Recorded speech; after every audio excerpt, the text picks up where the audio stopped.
U.S. Navy upgrades E-6B comms while its replacement takes shape. The U.S. Navy is upgrading the communications suite on the E-6B Mercury, an airborne nuclear relay aircraft, even as the service moves forward with the E-130J Phoenix to the platform eventually set to replace it.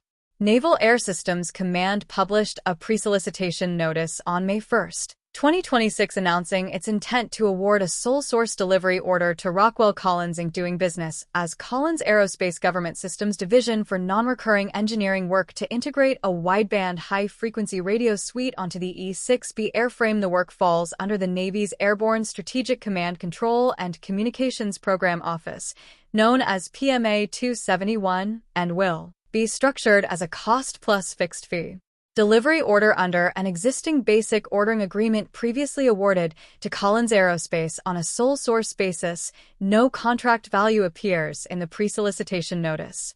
The E-6B Mercury is one of the most strategically significant and least publicly discussed aircraft in the American military inventory. Built on the Boeing 707 airframe and operated by the Navy, it performs two linked missions: Airborne Command Post and Take Charge, and Move Out TACAMO, a mission whose name is blunt about its purpose if a nuclear first strike destroys America's ground-based command infrastructure. The E-6B is supposed to be airborne, intact, and still capable of transmitting launch orders to ballistic missile submarines running deep and silent beneath the ocean surface. It carries a very low-frequency trailing wire antenna, miles of wire unreeled in flight, that can reach submarines operating too deep for conventional radio signals. The aircraft has been performing this mission since the late 1980s, when it replaced the EC-130Q Hercules in the TACAMO role.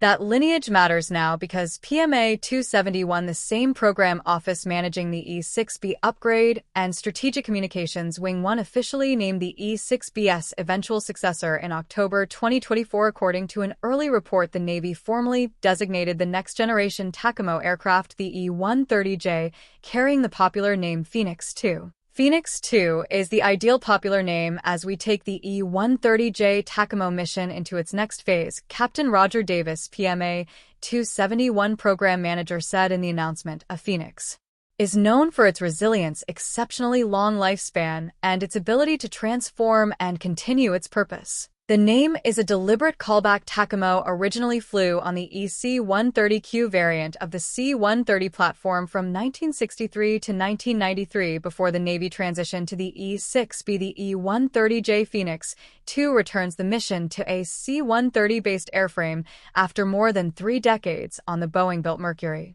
With a successor named and in development, the question of why the Navy is spending money now to upgrade the E-6B's communications suite answers itself. The E-130J isn't in service yet, and the E-6B fleet has to keep performing its mission in the meantime, a mission that sits at the top of the American nuclear command and control architecture and cannot be allowed to degrade while a replacement program matures. Wideband high frequency radio extends the capability of standard HF communications, which has long been valued in military aviation for its ability to bounce signals off the ionosphere and reach receivers thousands of miles away without line-of-sight limitations. Adding wideband capacity means greater data throughput and improved resistance to interference, qualities that carry particular weight when the communications link in question is the one that authorizes nuclear weapons employment.